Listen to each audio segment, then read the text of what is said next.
Welcome to Heather's Library. I'm excited to have you here. Today, I'm going to be going over the Crave series by Tracy Wolff. It is my latest book obsession. I'm super into it. So, let's get started. So, first, I just want to say, I haven't fangirled over a series like this in such a long time. In fact, I can't even remember the last time I was so obsessed with a series like this. It's just the love and the lust and the lore. And it also helps that the main character is described as looking like me. So I can basically just place myself in her shoes, and that's that. So that's perfect. That's an automatic dub for me because I love being able to place myself in the main character's perspective here. And this is written in first person, so that's even more of a dub. I love first person books. No hate to third person or second person, but I just love first person. Okay, so let's get into the plot. So, first, the entire first book is called Crave, and that takes place over the course of just 1 week. So it is super fast-paced, but you have to remember that these are young characters. These are 17-year-olds, 16-year-olds, some 18-year-olds. So young characters. So it's all very fast-paced anyway, because that's just kind of how it is when you're that young. So normally I'm not a fan of very short, fast-paced books like this. This isn't short in any way. This is I think 600 to 700 pages. I'm not entirely sure, but what I'm saying is I'm usually not a fan of very fast-paced books, just because I don't think it's realistic. However, pretty much none of this book is realistic because these are paranormal beings. These are crazy things that we would never see in our world, or if they are real, then we aren't exposed to it. So, I'm giving it a pass for that. It's just 1 week, so I'm okay, that's fine. So, the plot. The main character's name is Grace. She has brown curly hair, she's pretty short, and she's curvy, so we're just the same, so that's beautiful. She is an outsider. She is from San Diego. So she has to move to Alaska to be with her uncle because her parents die in a car crash, and it's very horrific because the last thing she said to them was not very nice. They actually had a fight before they died. So very sad, and Grace feels very upset about that. So her only living relatives are her uncle, Finn, who lives in Alaska and is the headmaster of a boarding school there, and her cousin, Macy, who is Uncle Finn's daughter. And she also goes to that school. It's called Catmere Academy. So very prestigious, very nice. So, it's just a very odd experience for Grace because she's going through shock, she's going through grief, and she has to move across the country, and she isn't exposed to winter like she is in Alaska now. So she goes through all the rigmarole of going through a private plane and having to be on a what do you call it? Like a jet ski, but for snow. Snow ski? That's not a word. Snowboarding? That's not the right thing. You know what I'm saying. So she goes through all of this unconventional things to her, but very conventional to Alaskans, to get to the school. And she's just very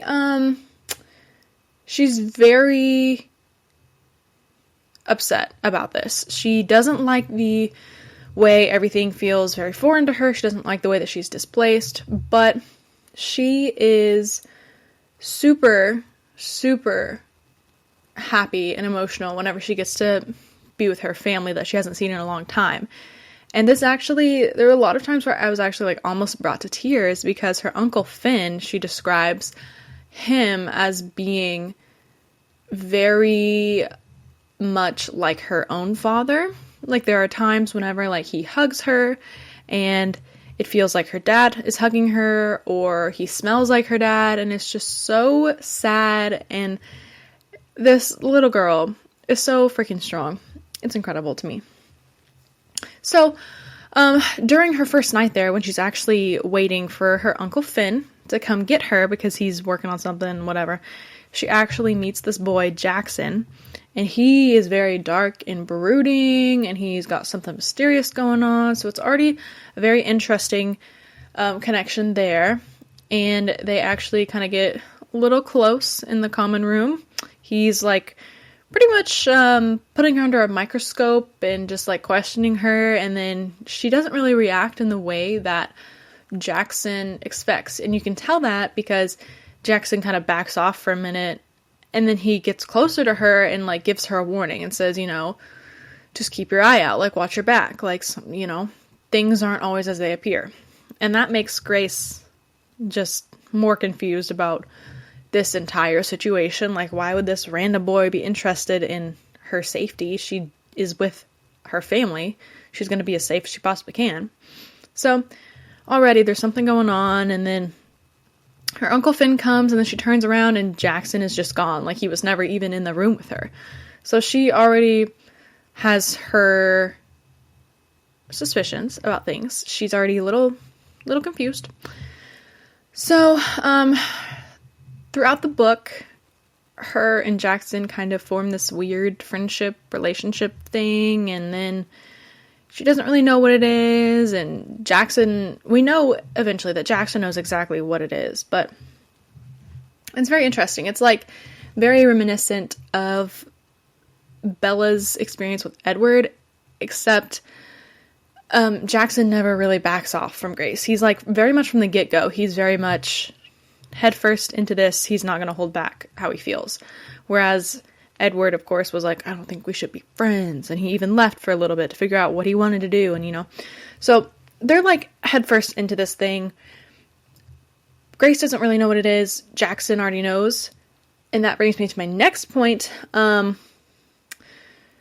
Again, in young adult fantasy books, we see the concept of involuntary mating. So, Twilight has imprinting, and that's just controversial because of Jacob's situation, and also it's been debated whether or not the characters actually have a say in whether they can be with other people while they're mated to somebody else in that universe, but in this universe that Tracy Wolff has so lovingly created for us, people feel a mating bond, and it is romantic. So, but she very carefully differentiates this by saying that people in this universe will only feel the mating bond and respond to it in a romantic way if both people are open to it. So, for instance, Grace and Jackson have an immediate connection, and that's because they were both open to the idea of being with the other person. So I love that about this series. I love that Tracy made sure to differentiate and distinguish to let us know that this is consensual. That's a huge part of this series, the consensual mating of two people. I love it. I think it's wonderful. So that's what this relationship between Grace and Jackson is, but the entire first book, Grace doesn't know that because well, let me backtrack. She figures it out later in the book, but she's a human, so she doesn't really understand it, I will say. She just thinks, you know, she's really in love with this hot guy. So, but, you know, good for her. More power to her. So, another thing about this universe is that vampires can have additional powers outside from being just vampire with, like, super speed, super strength. So, a species is not exclusive to a single power, which I think is really cool, really interesting, and something that a lot of other vampire books just really kind of gloss over and they don't really get into. I love that. It's like a vampire is not just a vampire. They can be something else. They can have other powers. It's really interesting. It's kind of like a blending or mixing almost of the other species. So, eventually, Grace finds out that Jackson is actually a vampire, and that kind of explains his brooding, dark moods and his gothness, I guess. So, it's pretty hot. Can't even lie. It's pretty hot. this series is definitely written definitely written for young adults, but I would say it is a little bit more on the adult side of young adult, just because there are some spicy, sexy scenes in here that was like, woo, had me fanning myself. I was like, oh my god. It was awesome. So, I just love that Tracy Wolff wrote this to be more of a mature young adult book. I think it's really great, and it really makes it more realistic, even though a lot of this isn't realistic. So, Grace finds out that Jackson is a vampire, and then her entire world is kind of like turned upside down, because she realizes then that Katmere Academy is not just a school in Alaska for good education. It is a school for paranormals. So she goes to school with not only vampires, but dragons, witches, and werewolves. And she finds out that her cousin Macy, who is her roommate, is a witch, and she feels kind of lesser than, just because she thinks she's a human. So she feels kind of, not stupid, but she feels out of place even more. She thought she was kind of finally fitting in, and she thought that she had a place there, and now she's kind of back at square one again, because she wants to be like everybody else. She really wants to fit in, she wants to belong somewhere, and now that she's a human in a place with paranormals, who didn't even let her know that she was in a school of paranormals until way later in the book, till way later than they should have, honestly, she just feels out of place, and that kind of sets her back on her healing journey a little bit. So, continuing on in the plot, a big point of this series this first book, is to explain the relationship between Grace and Jackson. And they are mated. They do have a mating bond. And since Jackson is a vampire, actually, he feeds off of Grace, which is a huge shock to me. I have never read a book where vampires feed off of a human and don't kill them.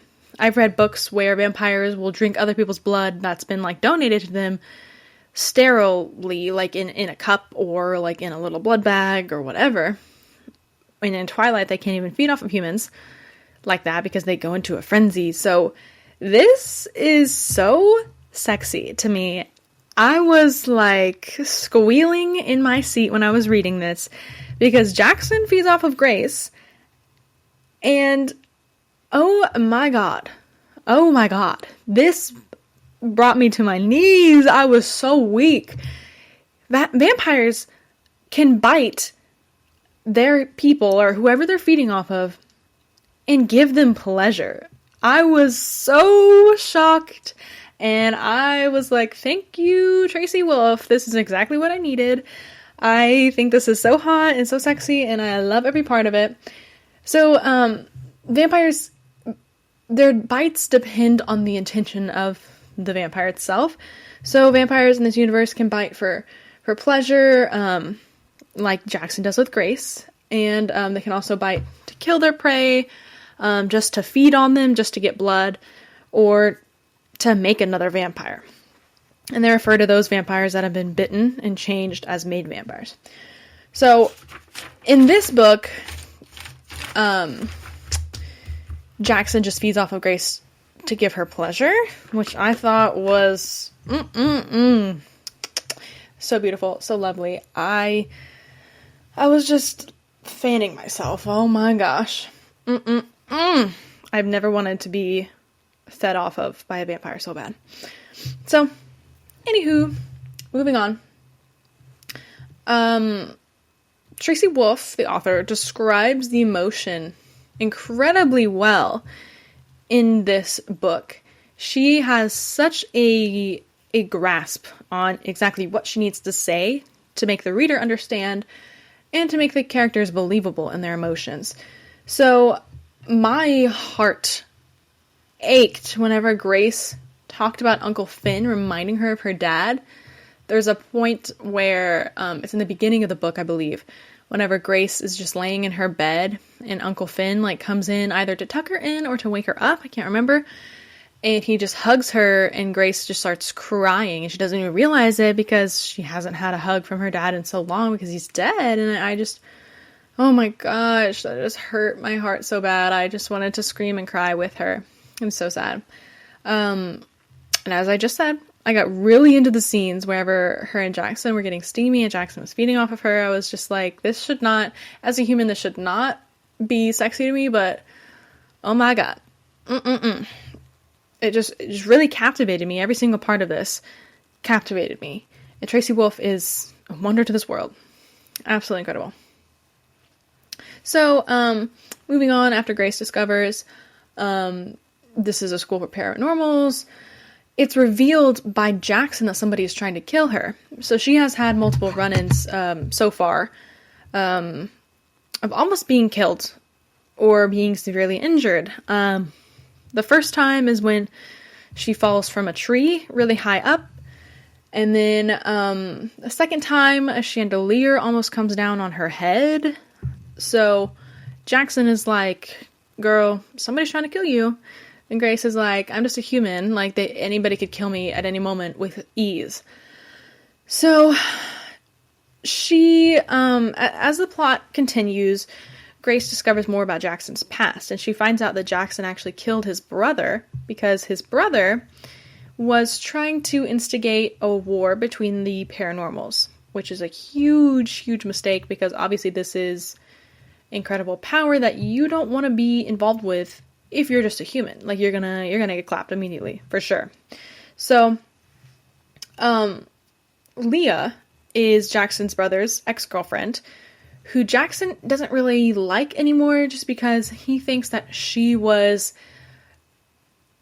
instigating this as well, that she was egging on Jackson's brother that he killed. And he's just kind of distanced himself from her since then. And Leah is another vampire, by the way.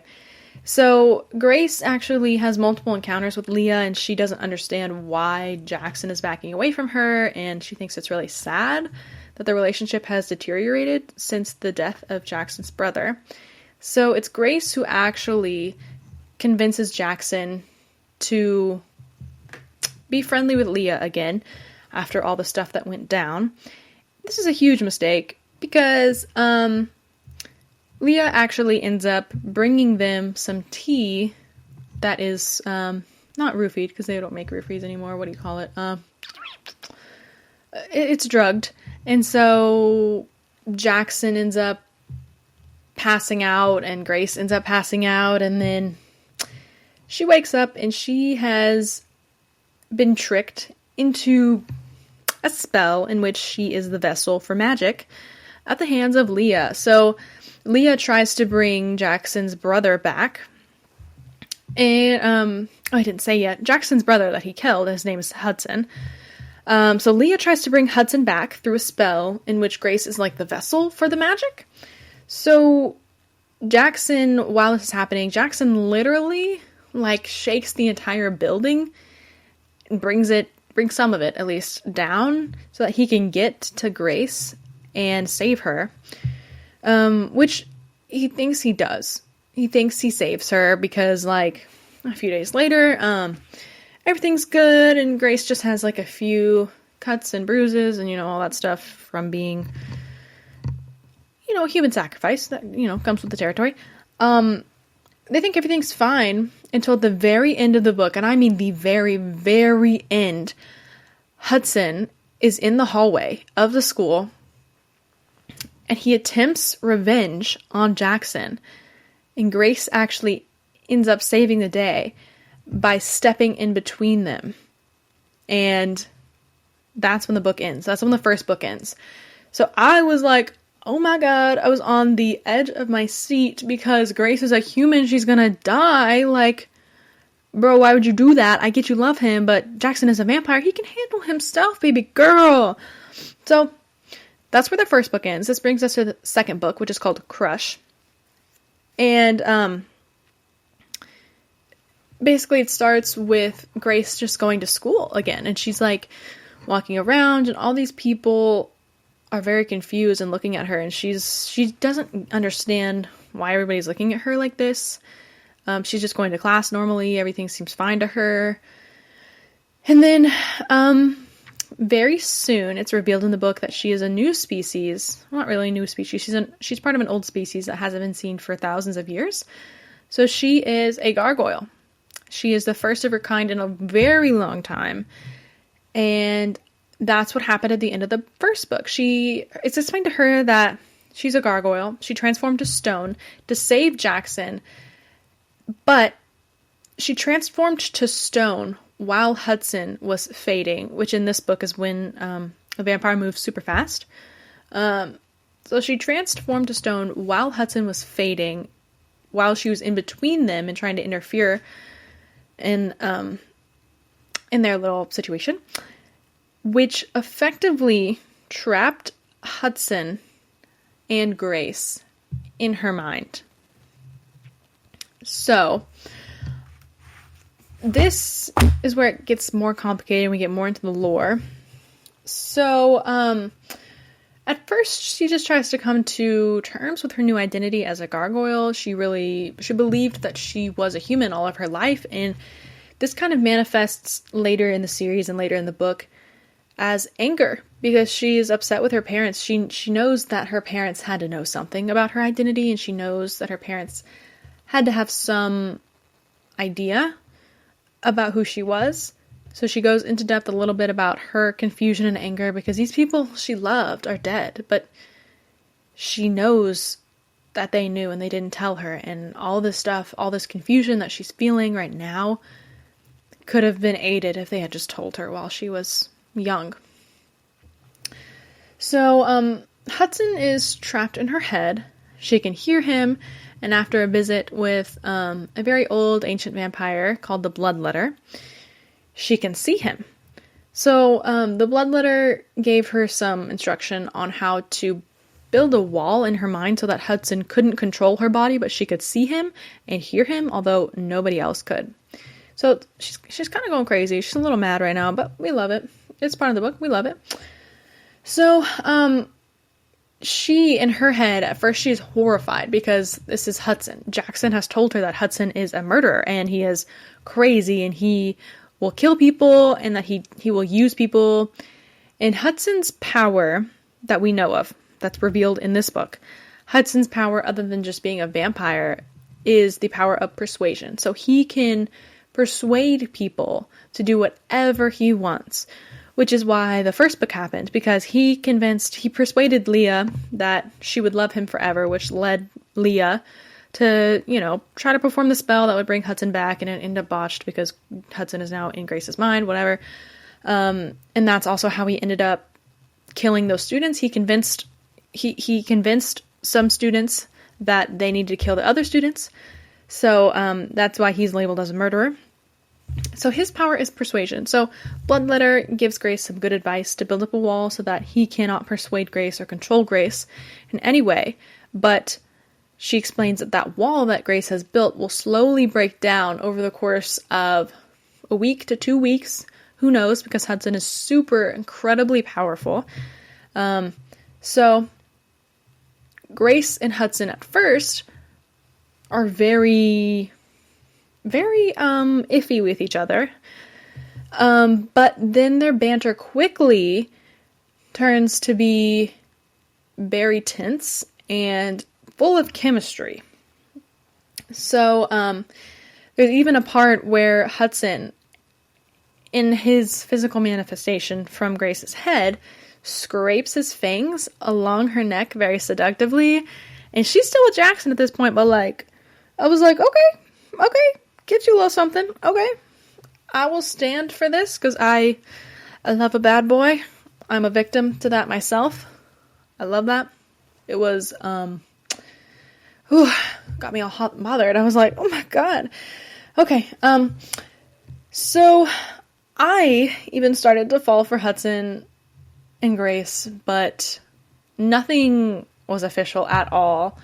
Obviously because Grace is still with Jackson, but she does notice there is a little voice inside of her sometimes that is telling her not to be with Jackson in subtle ways. So like there are some instances where she would go to kiss him and she would feel like a repulsion, or she would just kind of forget about him sometimes and kind of be off in her own world with Hudson in her mind. So Hudson is literally in her head as a physical manifestation, and she can hear his voice. So she doesn't want to be all hot and bothered and steamy with his brother. You know, that would be so awkward. Imagine having like your partner's sibling in your head while you're doing things with them. Like that's kind of freaky, and Grace is not into that. So this for a first time reader, this was like disappointing because it didn't have all of those steamy, sexy, seductive scenes that we see in the first book. However, there's something building up between Hudson and Grace, even though he's in her mind. Like there's something building up there. So the whole plot of this second book is centered around freeing Hudson from Grace's head. And there are two ways you can do that. Well, there's one way you can do that, but there are two options they have. So just to get him out of her head as he is, they'll need to get 4 magical items to break Hudson free. But if they want to break him free, where he's stripped of his powers, he is a human, he is no longer a vampire, he no longer has the power of persuasion, they will need to get 5 items instead of 4. So they opt for the option where he has no power. So they go on a lot of magical quests to get the 5 items they will need to get Hudson out of her mind with no power. So the Vampire King and Queen actually make a little appearance in this book for the very first time, I believe, to concoct something up. So they explain that there will be a tournament in which the winners can get one of the magical items that Grace will need to get Hudson out of her head. So obviously Grace and her team have entered this competition. So the Vampire King and Queen, by the way, I should have said, are Hudson and Jackson's parents. They're evil people. They're not good at all. So Hudson actually warns Grace of the Vampire King and Queen and their schemes, and he has a distrust for them, and he tells Grace, please stay far away from them, just get what you need and get out. You don't need to be friendly with them, you don't need to at all be interacting with them if you can help it. So, Hudson actually is a good guy, she's starting to realize, because Hudson is protecting her and looking out for her. Through Hudson's aid, Grace learns of her abilities and her powers. She learns how to turn to stone, how to shift between her human and stone forms to become kind of like a hybrid of the two. She kind of looks deep inside of herself and finds all of these, as Tracy Wolff describes them, strings of her identity, of who she is. Her connections with her powers, and her paranormal, and connections with other people. And just, she describes them as colored strings, which I thought was very helpful as a reader, because I kind of see things in like graphs and lines myself. So the way Tracy Wolff described Grace looking inside of herself to transform and to analyze who she is as a person was really helpful, because I could picture it very easily. So Hudson helps out Grace a lot in discovering her powers and how to use them. And obviously it's super easy because Hudson is in her head himself, and he is able to see these things with Grace as well. So he's able to kind of walk her through it, which is exactly what she needs as a paranormal who's 17 and doesn't know how to use any of the stuff that she's just now finding out about herself. So this creates a lot of confusion for Grace, because Hudson is a very nice guy to her, even though she's been told by literally everybody else that Hudson is a terrible person and a murderer, and he is just not to be trusted because he will end up using her for some reason. So, the entire book, Grace is very confused, because Hudson is a great person. And then, the Circle, which is made up of the leaders of certain paranormal courts. So, the Dragon Court, the Vampire Court, who else am I missing? Vampire Court, the Werewolf Court. There are leaders of these courts that come to form basically a council or a board of paranormals, and they are called the Circle. And the evil plan of the Circle is revealed to take Grace back to the Vampire Court because she is the first gargoyle in centuries and in thousands of years. And Grace obviously does not want that. She doesn't want to be trapped in the Vampire Court. She doesn't want to be used for their bidding. So Hudson, at the very last second, tells Grace that she can actually negotiate to have a fighting chance for herself to be on the Circle to maintain her independence because she's a different species. And there's a law that says each species must be represented, and if she wins that spot on the Circle through fighting in a tournament, then she won't be trapped in the Vampire Court. And this is all thanks to Hudson, who lets her know that this is even a possibility, and so that's what she negotiates for.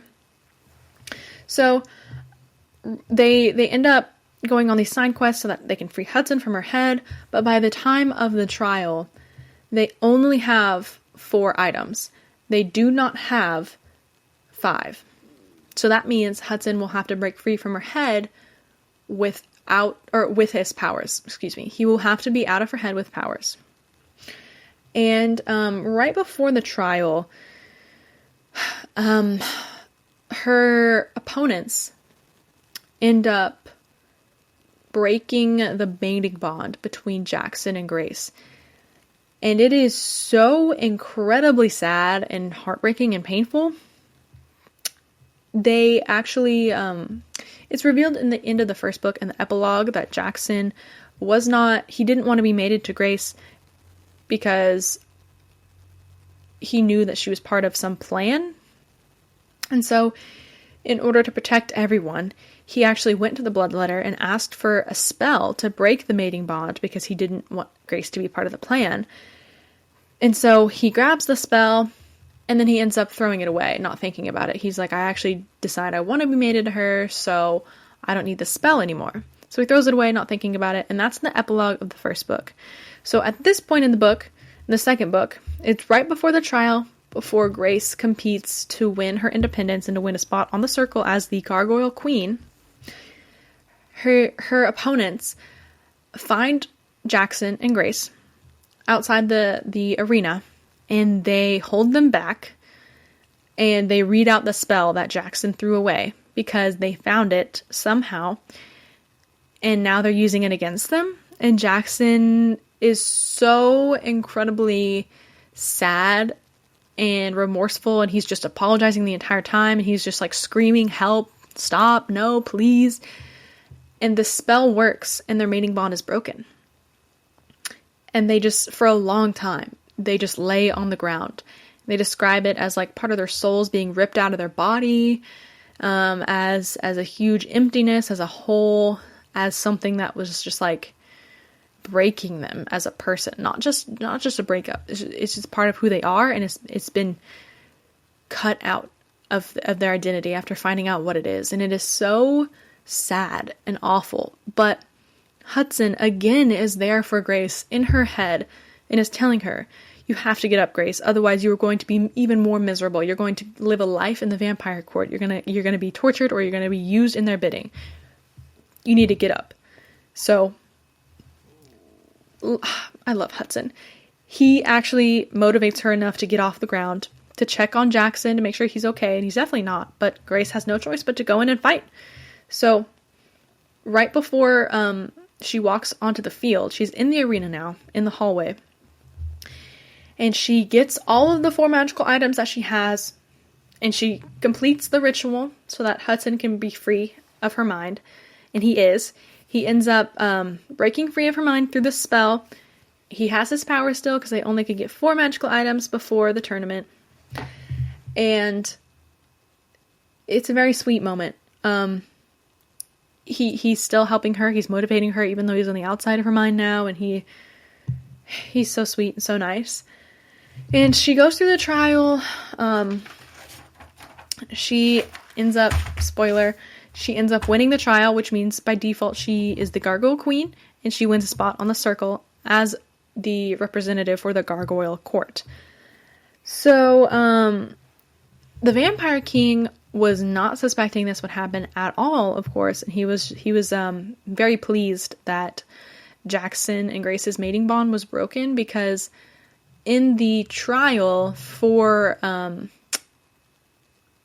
in order to win a spot on the circle, you have the option to compete alongside your mate as well, which would have been Jackson, but right before the trial, their opponents ended up using the spell on them to break their mating bond. So Grace was forced to complete it by herself. And so the Vampire King obviously thought he had it in the bag, but he didn't, because Grace is a baddie who is the best freaking paranormal in the series, and she freaking wins that. So Vampire King does not suspect that that's how it's going to win. So after the trial ends, he actually ends up biting her. And his power, at this point we know, or we think it's a power, is the Eternal Bite, which will kill anybody, anything, no matter what species they are, no matter what, it will kill them. So he ends up biting her with the Eternal Bite, and she knows instantly what it is. So she starts the process of dying slowly. And Hudson rushes on the field, and he actually ends up, with his mind, we find out he has a second power, disintegrating the Vampire King's bones to dust. That is insane. Just immediately, without a thought, he does that. So he grabs Grace and runs away from the arena, and he ends up bringing the arena to the ground. It's in shambles. It's literally dust and ashes whenever he runs out of it, because he's just so furious that his father would do that to Grace.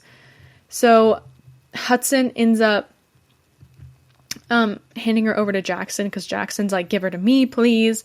She was my mate. So he hands her over to Jackson. He starts digging what looks like a grave for Grace. He starts digging a grave. And then he sets Grace in the grave, and they bury her. And she's covered in dirt, so she's like fully buried. But then they see what Hudson is doing. Because she's stone, she can heal from stone because she's a gargoyle. So she ends up not dying from this bite, from the eternal bite that literally everybody dies of. It's very much like a Harry Potter, The Boy Who Lived situation. She ends up healing from the stone in the earth and using that earth magic that she has in her, because that's part of her identity as a gargoyle. She can channel earth magic. So she ends up healing, and she doesn't die, or she does, but then she comes back. It's not really clear. So she's alive, though, after everybody thinking that she was dead. And Jackson picks her up and is like, oh my god, I love you so much. I can't believe that you're alive still. And then Hudson is like, obviously super happy that she's alive. But then he goes, get your hands off my mate, because he's British. But he's just like, mic drop, like, oh my god, Grace and Hudson are mated? What the F? And that's when the book ends. It's insane, bro. It's insane. He really just like did that. Like, he just saved his mate because Grace is his mate. Like, oh my god, imagine being mated to two brothers. Not at the same time, but they were, like, she was mated to two brothers. Like, what? And that's where the book ends. So it's revealed that Grace is actually Hudson's mate now, after she was supposed to die. And now she's the Gargoyle Queen, representative of the Gargoyle Court on the circle. Just like, what? Mind blown. It's absolutely ludicrous. It's just so much content for us to devour. I loved it. I loved every single freaking moment of this book. It's so sexy, and it's so forbidden, and it's so like fantasy. It's just like, oh, it could not have oh my god, that's so grammatical. It could not have gotten any better. Tracy Wolff is an absolute dream for writing this freaking masterpiece. And there's even more in the series. You need to read this if you like Twilight, if you like Shadow Falls, if you like any type of fantasy novel with mythical creatures. You need to read this. You need to read this. Tracy Wolff you are Picasso with words. Like, it's just so incredible. The way I was actually, like, I finished both of these books. So it's about, it's close to 1,600 pages in total for both books. I finished these books within a week because I just could not put them down. This is the first book since, I want to say since Harry Potter, when I was like in middle school.